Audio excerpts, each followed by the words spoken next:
kind of go into a little bit of what we're here today for is for the panel. And I just want to kind of do just a little lead in because I'm trying to be as positive as we can in today's market. And there's a lot of things out there that are definitely not fun or let's put it this way, not appetite for the economy. You know, as we know, we're probably in one of the very unprecedented global pandemic. COVID-19 crept up on us. Some of us heard about it, but I don't think any impression hit us until March, when all of a sudden the U.S. outbreaks started happening. And almost every nation on the earth, it's not just U.S., it's every country in the world, it's pretty much stopped everybody on their tracks as far as the economy goes and socialization and everything else. Something I've never seen ever, and probably hopefully will never see. Again, it's just unprecedented.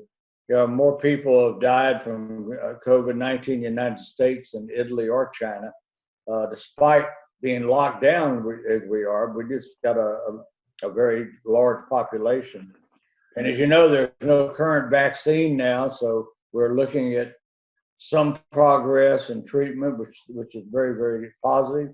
We're looking at a lot of aggressive medical personnel and admire all the upfront people, the frontline people, because they're doing some jobs that, golly, they risk their life every day out there. But the thing we're looking at is this virus is, as much as you can say positive or negative, because I've heard a lot of arguments, it's no worse than the flu, it's no worse than car accidents. The thing that people have got to remember is it's probably one of the most contagious viruses we've ever run across. Unexpected because we don't have a good knowledge if you have it until you after the symptoms start, and it affects very heavily and very fast on a large population of the market. First, they talked about older people and people that have underlying health issues. I understand that. That's almost any type of flu does that. But we're seeing it all across the board. It doesn't matter if you're rich, doesn't matter if you're poor, doesn't matter if you're what color you are, what race you are, where you live, where you're at. It's across kids, everything else. So it is affecting, and it's very aggressive and very fast. So no matter what we think on a personal level, probably a wise choice the way the government's gone as far as shutting down everything.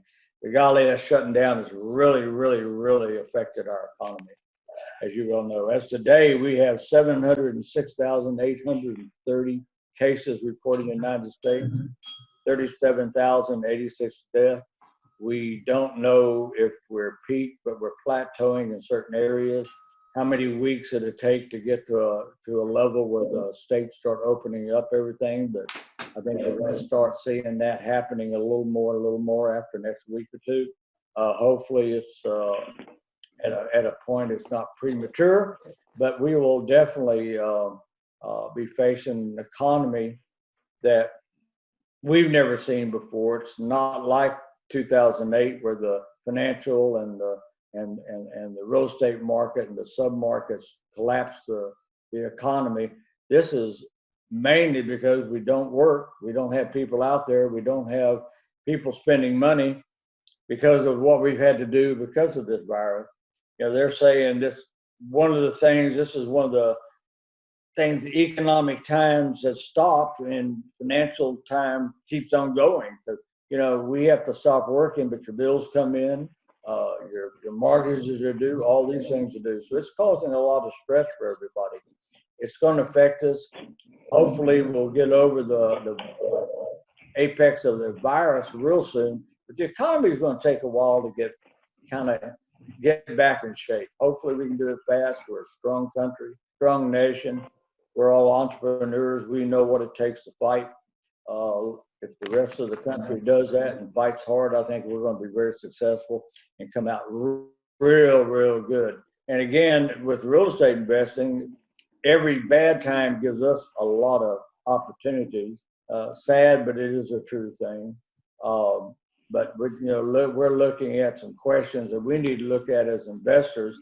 And I think one of the big things we'll look at is where are we going? Where are we now in the investment world in real estate? What are you doing as investors? What are you doing helping with your students and your all of our friends? What kind of advice would you give them? And mainly, where do we go from here, guys? So the first thing I want to talk about, since the economy seems to be affected very much, is everybody's talking about a recession. Are we in one? Are we going into one? Now, we know that affects our business very, very, very good and bad. It's bad to have a recession, but it can definitely affect our business and be opportunities. So I want to kind of take a little bit of time to ask the question: is a recession imminent, guys? And so I'm going to kind of start off. What I'm going to do is just ask somebody to start, and when you finish, I'll get the next panelist, and we're not talking over each other. If you have a question or need something, just raise your hand like that. We'll get back to you. Brant, I'm going to start with you. Brant, before we start, give them a little idea of who you are, and what you do. But the main thing I want you to focus on is a recession imminent. Yeah, sure. My name is Brant Phillips. Primarily a residential real estate investor for the last 13, almost 14 years now. Done a few hundred deals, rentals, done tons of flips, owner finance. Recently bought a mobile home park and an RV park last year, and I'm really excited about those asset classes and looking for more parks. So if you find any mobile home park deals, send them my way. Yeah, Stephen, in terms of is there a recession coming? I'm not like a big financial guy. I'm not an economist, but I read a lot and I watch a lot. And one thing I never do is I never make predictions what the economy is going to do, what the market's going to do. Because the God's truth, we really don't know. Everything that I'm reading in the financial markets, to be quite honest, it's really, really bad. I don't see, honestly, and I'm not trying to be negative, but with this long of a layoff and this long of a shutdown, the compound effect of all of the economy stopping and all these small businesses, just overall, I don't see how we come back anytime soon. I know that some people are talking about this V-shaped comeback. I don't see how that's possible. Now, I know that in the day and age that we live in, which is, free love and free money, government's just printing out money. That's why I think a lot of the rules of economics in the past, how a recession is a good thing, right? Like it can be a good because it means like, hey, we've got to clean up some issues. We've got some problems to solve. A company going bankrupt means that their business plan wasn't working. It's okay. You restructure, you organize, you make improvements. But the government doesn't allow that to happen these days. So since 2008, I remember, whenever, when we get too political here, but all the Republicans are saying, oh God, the Democrats are going to run the company because they're printing billions of dollars. Well, we're printing trillions of dollars now, the Republicans are. And the thing is, I think that there is a law of diminishing returns. So even though we're printing trillions, it has less of an effect on the market. So my answer is, I don't know. I will tell you what I'm doing, though. I will tell you what I'm doing. We're preparing for the worst. We're preparing for the worst and ready to take advantage of the opportunity. So I'm in the process of selling everything that I have above 300,000. I had some stuff that we're holding on to. We're selling that stuff as we speak. I was sharing with the guys, we're getting ready to sell one right now. And I've got a raccoon stuck up in the event. I got a picture from this morning. I'm like, geez, life of a real estate investor, you get pictures like this on a Saturday morning with a raccoon. If anybody knows someone who can help with this, I'm getting text messages right now. Because I told my guys, like, get a freaking stick and shove it up his push it out. And they're texting me like, it's not working. And I'm like, tell my wife, call animal control. But we're selling all that stuff, and we're really gravitating to 200,000 and below. We're looking for the mobile home parks. We're looking for your $150,000 houses and really gravitating to that affordable housing sweet spot because it's safe in any market. And that's that's been my kind of, 80% of my business overall, which has kept me very sustainable in the ups and downs markets. But I'm gravitating more, and I'm not going to touch anything that's even above. I'm not going to say anything if there's just some incredible deals, but we're really storing up cash, selling some inventory, and getting ready in the event that real estate goes on sale.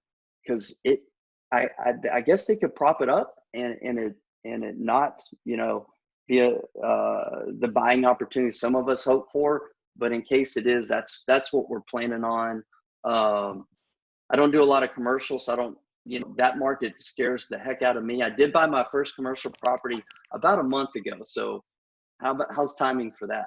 But it's like a $250,000 long-term tenant property. But that's what we're doing, really gravitating towards affordable housing and making sure we're sustainable no matter what the market does. Okay. Well, I appreciate that. Steve Vigil, you're up next. Yeah, I agree a lot with what Brian's saying. Jobs are going to be an issue because there's been so many people that have been taken out of work. So from that side, jobs coming back, yeah, it's going to be a process. It's not going to happen overnight. At the same time, if we look at things like the stock market, a lot of people have expected the stock market to crash, and it was up another 700 points yesterday, so closed out at 24,000. So we really haven't seen the markets affect like a lot of people thought that we would see. So but there's so many varying factors still going on that we don't have any idea about. They're talking about starting to open up parts of the country. The governor did a press conference yesterday talking about starting to open up Texas. And I think all these things are going to help, but how fast things come back online is anybody's guess at this point, because we're still not quite there. We're doing a lot of preparation ourselves. We've always stayed in the very affordable housing market. Sometimes we get over the $300,000 mark, but for the most part, for probably the past 3 years, we've stayed in that $250,000 and lower market, which we just really preferred that. We like it. We've done very well in it, and we're preparing for that even more going into this now. We're lining up money. I actually put 2 under contract yesterday for very, very low dollar amounts, and that's where I think we need to go. And we'll see what level of recession we're going to have. I mean, I think we're obviously the economy has been affected. There's no doubt about it. But with the government giving a lot of incentives, the unemployment has been phenomenal. We've got a lot of rental properties, and tenants have paid. We had no issues in April. We're starting to talk to tenants to get prepared for May, and so far we're not seeing any issues in May. Something could happen. It could change. But I think with those incentives, and there's still a lot of people hiring. All the grocery chains, all the major stores are still hiring. So there are jobs out there, even if they're temporary jobs, and they're paying pretty darn good. So how all of that's going to affect us in the end, I don't know. Hopefully it helps us get through certain things. I'm hoping there's going to be opportunities to buy as we come back online. I think things that we need to look at maybe. Oil and gas has been hit very hard. That's going to be a sector that's take a while to certainly come back. So could we see opportunity because of that? That could be an area we see opportunity as we go forward and maybe find some deals.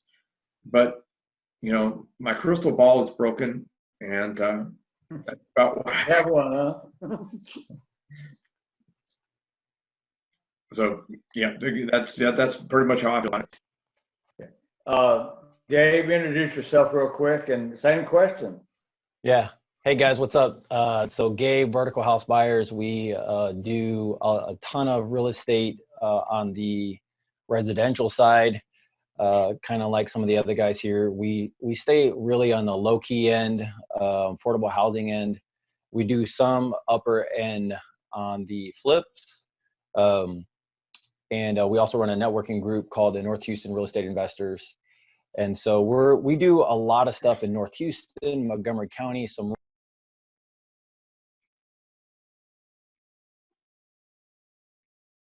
Unmute yourself.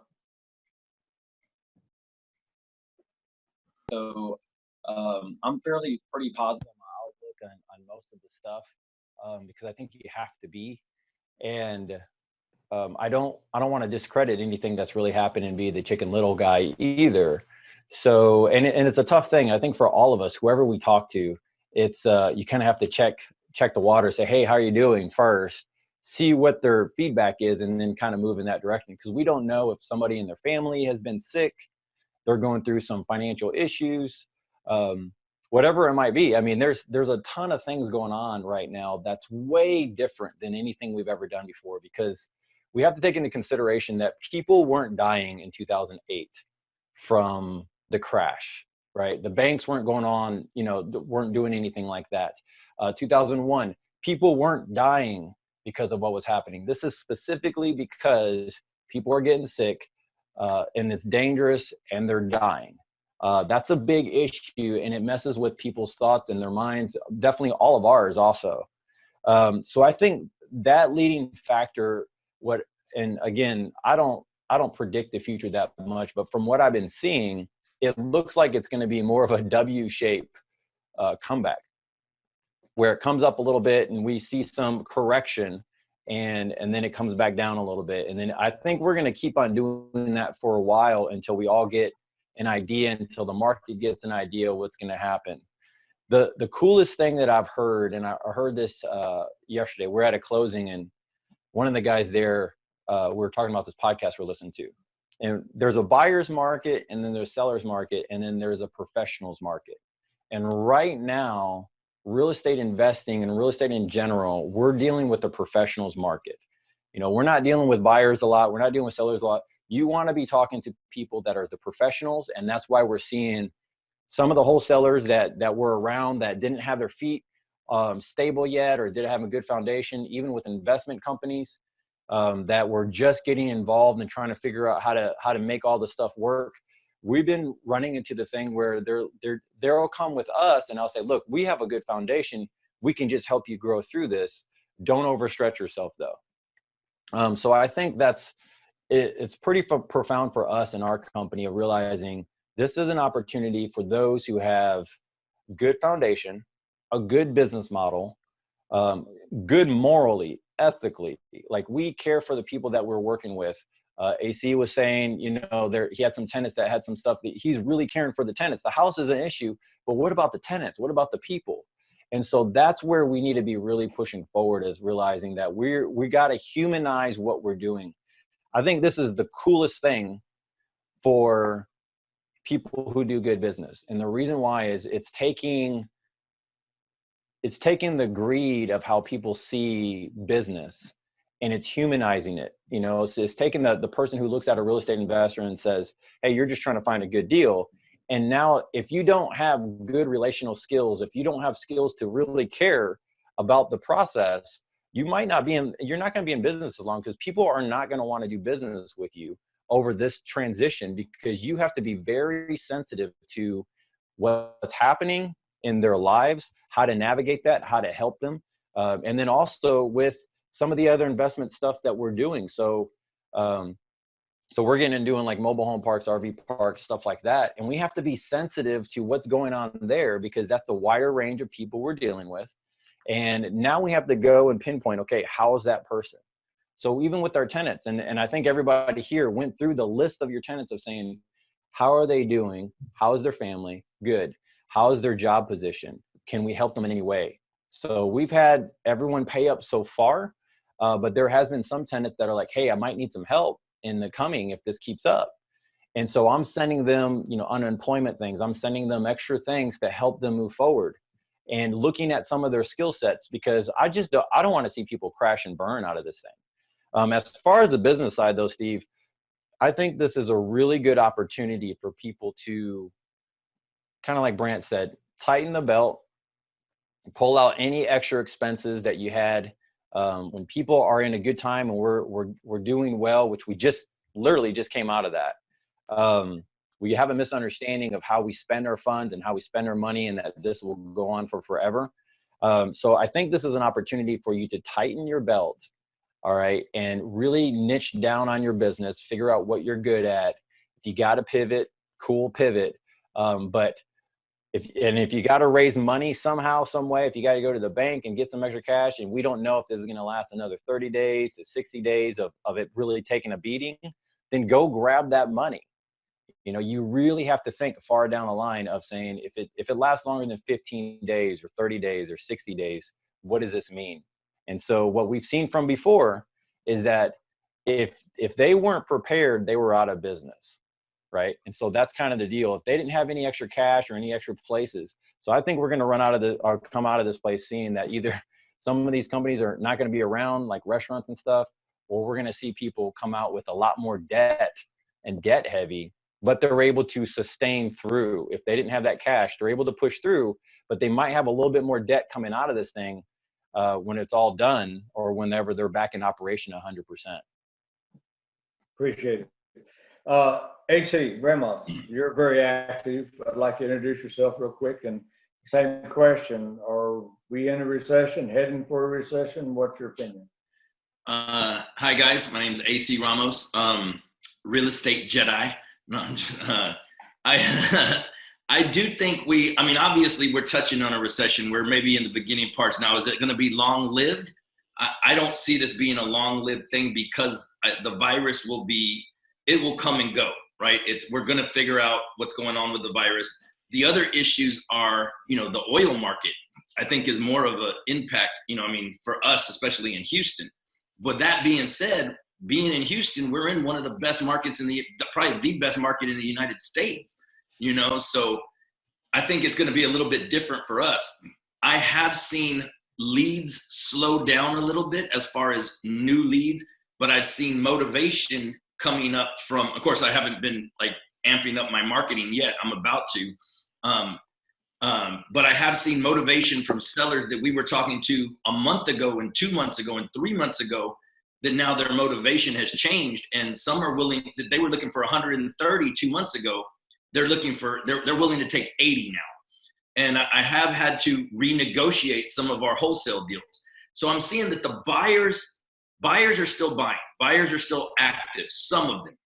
Now, a lot of them are scared, because a lot of cash buyers, not necessarily cash buyers, a lot of our buyers use hard money. They use some kind of other funds like private lenders and stuff like that. So they're not using their actual deployable cash, right? So the ones that we're buying with other people's money, whether it be hard money, whether it be financing, whether it be private money, those buyers are fading out right now, I think, because one, they're scared because they're leveraging other people's money, and the people that were lending them the money are phasing out. Like Jet Lending, you had Rob on here. They're one of the only lenders that is actually still workable in the market right now. Like I've seen a lot of other hard money lenders up their prices, not because they're trying to gouge anybody, but they're concerned about their investment, right? So that's what I'm seeing as far as people leveraging other people's money. The buyers that have their own deployable cash, the ones that come out of the woodworks whenever something like this happens, those are the buyers that are still active, and they're looking for deals. They're looking for Steve's a cash buyer. Now he does use other people's money and stuff like that, but he'll tell you straight up, he's looking for better deals right now. He wants to get a discount on it if he's going to put himself out on the line. And that's what I'm seeing with the buyers that are active. Now, the thing that got me through 2008, 2007, 2008, 2009 was, and this is not similar in the fact that was a recession, that was a real estate based bubble bursting, right? Or shifting, or whatever you want to call it. This is a pandemic and oil problem, and it just happens to be at the same time, right? Now I think they're gonna get that fixed, but the buyers, I think, for a wholesaling business. Now I buy and hold, we fix and flip, we do new construction, we do a little bit of everything. But as far as for the wholesale side and selling to cash buyers, I'm dropping a 15,000 person cash buyer campaign right now, because if I drop 15,000, like I'm going to call them, text them, voicemail them, direct mail them. I'm going hard looking for more active buyers, because the way I look at it is the more active buyers you have, like my list is, we have a huge list, but a lot of those buyers are fading out, right? Like I said, so I want people, I pulled a list and I'm looking for people who are bought houses in the past year. So I narrowed it down to like 15,000 people that bought more than 3 houses. And I'm going to hit it hard looking for maybe that 1%, 2%, 3% of those people that do have the deployable cash right now still, that I can add to my list or put them, make them VIPs right now. So I see that as being the shift as far as the wholesale market. Recession, yes, I definitely think we're in something. You know what I mean? Whatever you want to call it, I think we're dipping our toe in a recession. Now, are we going to go and be able to get out of it real quick? Maybe. You know what I mean? I don't see this being a long-term thing. Like I said, in about a year, I see the stock market and everything being level and being back to where it was, and oil hopefully straightening out. But it's going to take a year and a half. Now, with that being said, imagine the reason the motivation is going up from sellers is, imagine you took a hit on your stock market or your stock portfolio, right? And you lost your job. So now you saw your wealth come down. Now you only lose if you sold. So hopefully nobody sold and they just hung on to stuff. And it's already starting to come back a little bit and moving around, but it's still uncertain, right? But if we wait a year and a half, that should be back to normal, right? I think in 08, 09, I think it took a year and a half to come back, right?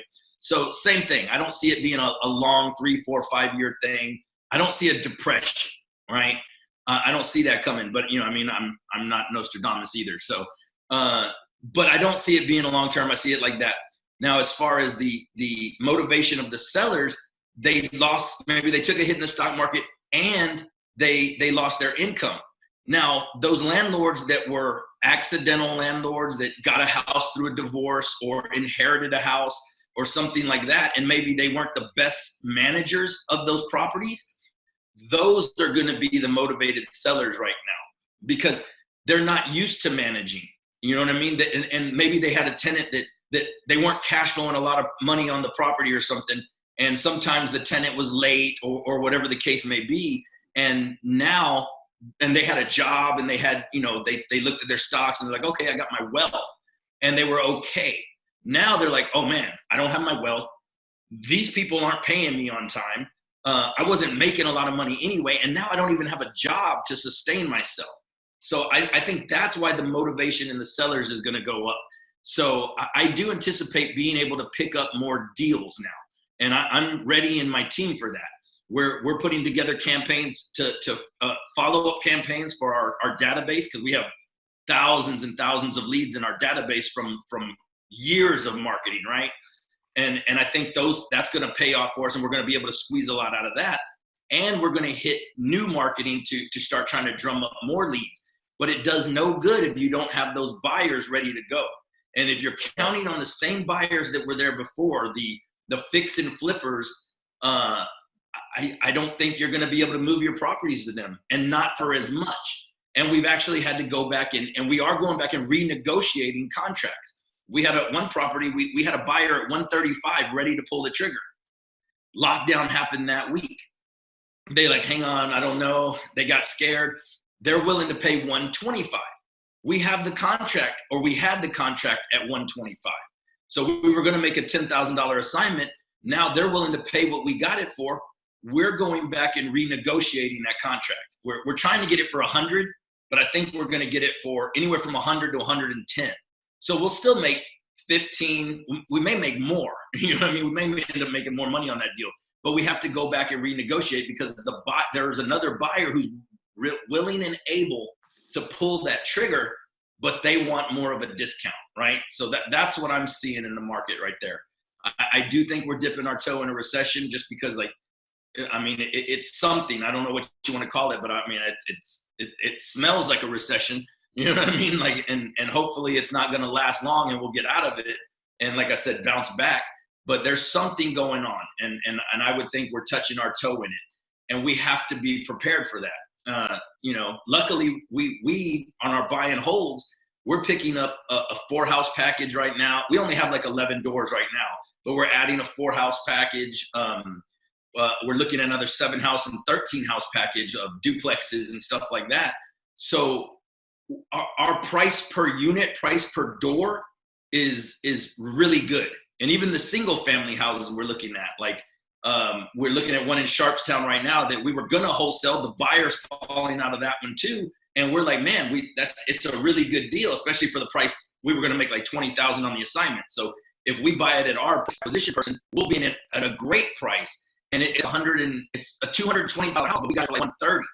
You know what I mean? So if we pay, you know, our commissions to our acquisition team or whatever, we could still be in at $135, you know, and closing costs and everything, and the house doesn't need much work. So that under $175,000, $200,000 and rent, you know, that you gotta look at what you're buying a little bit more carefully. We've never been into the big higher end market, except for we have a $750,000 new construction that just hit the market like literally last week in the middle of all the virus. And I'm really, you know, my concern there is, am I going to have to refi that and hang on to it for a year and rent it? But the traffic has actually been better than I expected. We had 4 showings last week or in this past week, and we have some interest on it, you know, so, you know, please God, let that one sell, you know. But I, you know, that's probably the scariest thing I have right now. And even with that, you know, I might have to readjust my attack plan, right? I might have to refi it or talk to my private money lender and say, hey, work with me. Let's get out of this together. Nobody wants to deal with this, you know what I mean? But we may have to regroup and change our game plan on that one. But most of our properties are 175, maybe 200. Ours are all 175 and below. And our multifamilies are 7. You know, that's what I'm seeing. You know, I mean, that there's a market that's going to be active with cash buyers. There's going to be opportunity. But as you know, good if you're still marketing for sellers, but you don't have any buyers to take advantage of the deals that are willing to pull the trigger and pay. Good perspective. I appreciate that. Fabian Toledo, you deal with a little different market than some of us, but you're very aggressive, very active. Tell us a little about yourself and what your impression is. Well, my name is Fabian Toledo, or Fabian Toledo in English for everybody. I'm in the Houston market, of course. I have an organization called Latinos in Real Estate, where we teach people how to invest in real estate in Spanish. I mainly do buying and holding, so being a landlord, a little bit of wholesale, a little bit of rehab. The answer to the question, in my opinion, yes. I think we were already heading to a recession, and this is just going to make it a little worse. I don't think it's going to be as bad for real estate, since this is not a real estate recession, but it's going to, of course, affect the real estate. How much? I don't know. We don't have the crystal ball for that. I was already slowing down in the last 6 months to a year. I was already like selling houses that I knew were going to be a problem, like a house with a pool or a condominium. You know, those are the first ones to go down in a recession. And as I see the recession, I think it's going to last a little longer, just because we don't have the resources now to like make it better. Like, we already have interest rates low. We already have a tax reform. The government is already broke compared to 2008. We were not that bad before that. So I think it's going to take a little longer. So I'm preparing for that. I'm selling what I can right now as well, and refinancing the properties with integrity mortgage. What else? I think some people will sell quick, but the majority will wait, because for the most part, real estate is it's like 6 months behind in the effect. So that's why I'm selling. I can still sell properties with the value of today or even before coronavirus, because of the comparables. But if I wait 6 months, I think we're going to have, you know, a little more issues to be able to sell properties at top market. So that's why I want to sell now. hoard the money, take a little break, not a little break on buying at least, and have a little more structure to come back in the market and be able to buy those good deals. Renters are going to be struggling to pay the rent. It was not as bad for me as I thought, not as good as I wanted to be, but but I think next month is gonna be critical. I hope that the help gets to everyone really fast. I don't know many people who got the government assistance from the PPP loans or the idle loan. I think most of the people who got that money are big companies, not the little guys like us. But I hope the other $1,200 for everyone gets quick to everyone, so people can pay their rents and I can I can pay my mortgage as well.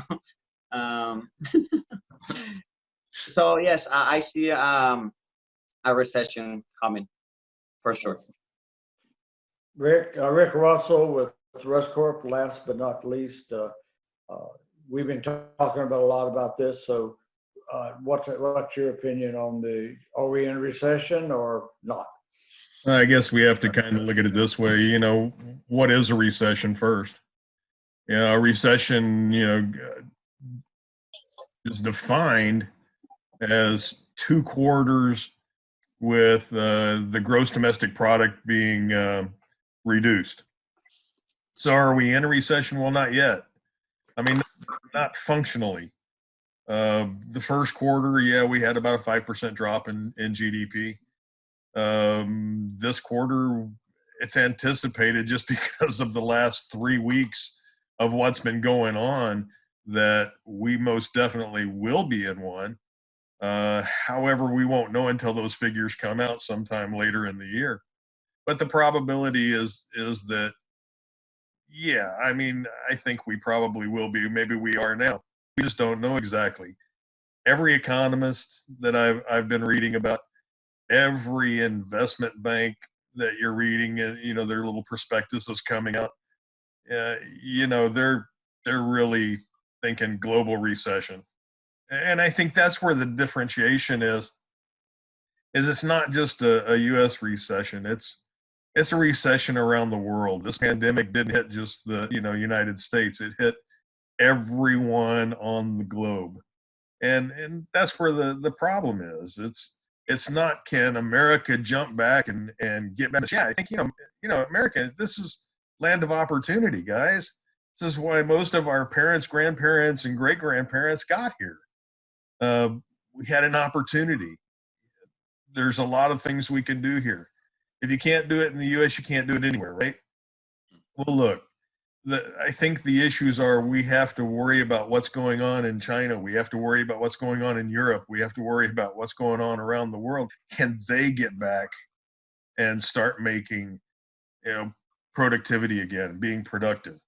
Unfortunately, it's not just U.S. economy anymore, it's global. What are we doing? Everybody else, right? We're just, we're playing the waiting game. We're trying to look and see what's going on. We don't know what's really hitting in the market.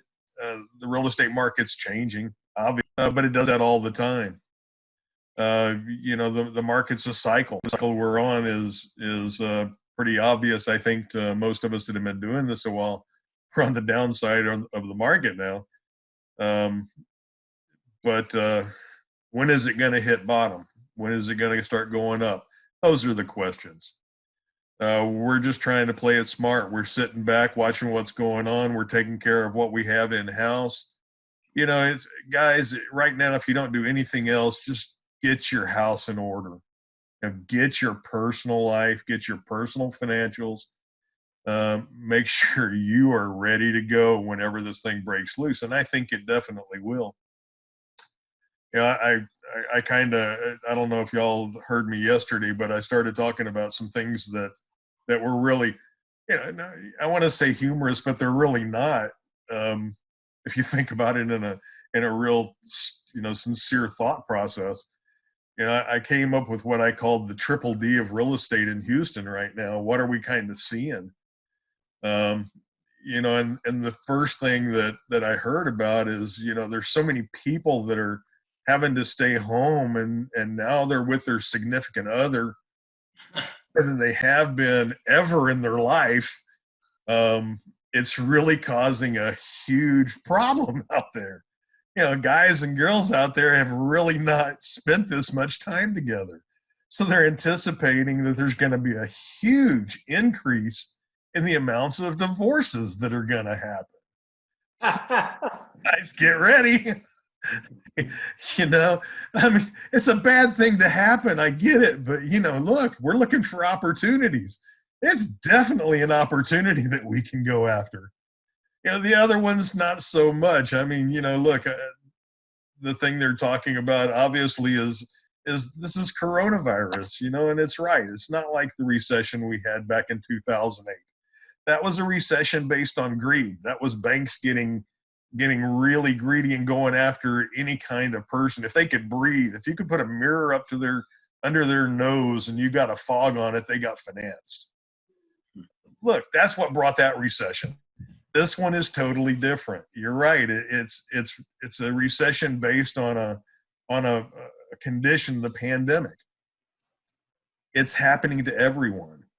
So one of the things that happens, unfortunately, when these people get this pandemic, there is a certain percentage of them that will be my second D, and that's death. People are going to die. It's a horrible thing to have happen, but that is an opportunity in the real estate market, at least for people that do this as a profession. And I'm going to get over that one real quick and go to my third D. Look, I can't tell you how many people I have had ask me about, are we going to see an uptick in foreclosures? Man, I don't know. I wish I had the crystal ball on that one. I do know that with the federally backed loans, anything that FHA's put their little stamp on, they've mandated that you have a forbearance, condition, and as a lender, and allowing these people to, have that forbearance on their loan, which means they're not going to have to pay it right away. But the question is, what is the repayment term going to be? Is it going to be a forbearance where you have to pay it? Let's just say this thing's over in 60 days. On day 90, when your payment is due, are you going to have to pay everything back that you've missed over the past 3 months? Or are you going to be able to tack it on to the end of the note, which a lot of people are saying that's what they're going to do. But there is no government regulation or government definition of how that has to happen. That's up to the lender.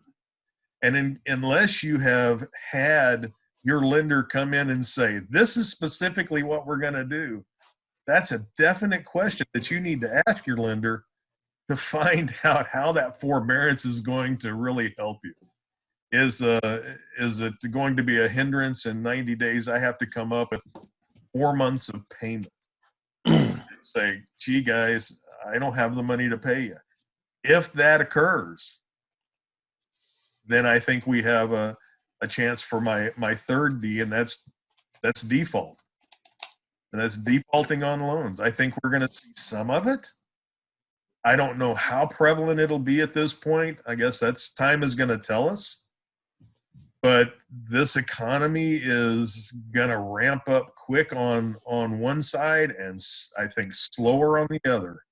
And when I say the economy is going to ramp up, that's the people that are out there that you owe money to, like the utility companies and the bank loans that you owe and any type of credit cards you have that are giving you a little break right now. As soon as they can, they're going to be having their hand out saying, you need to pay me. But the problem is those people are just getting back to work and they don't have the money to, number one, go out and buy food to put on the table and get the essentials taken care of that they need to support their family and have the ability to take care of these creditors. I think that's where the problem lies. And that's where I think we're going to see problems because of this recession. Is there's going to be that time lag where people are actually getting back to work and having the ability to get back to where they were 2 months ago. You know, we had a pretty robust economy going on until just a few months ago, and it stopped quick. We have more people. I heard on the news yesterday, we have more people on unemployment now than we have ever had. Or excuse me, let me rephrase that. We had more people apply for unemployment compensation in the last 3 weeks than in the last year and a half. That's a pretty significant number if you want to look down to it. So are we in a recession? Yeah, I think we're getting there. When is it going to stop? It depends on how fast we can all get back to work and how fast, you know, people can have a little bit of money in their pocket that doesn't have to go somewhere. That's kind of where I'm thinking. Yeah, I think all the panelists, what I'm getting this overview is we're all talking about getting your house in order, getting your business financials in order. You know, even our fellow investors, our students, the people we teach, the young investors are starting out. I think what I'm hearing from everybody is be prepared, get some money together, because there's going to be some opportunities. And when the opportunities are there, you want to have at least the resources to buy some houses. Buy and hold seems to be a big thing we all do. I kind of agree that flipping's a little bit ambitious for anybody over about a $250,000 house, but the buy and hold market's there. So get your house in order. I think that's it. And none of us have a crystal ball.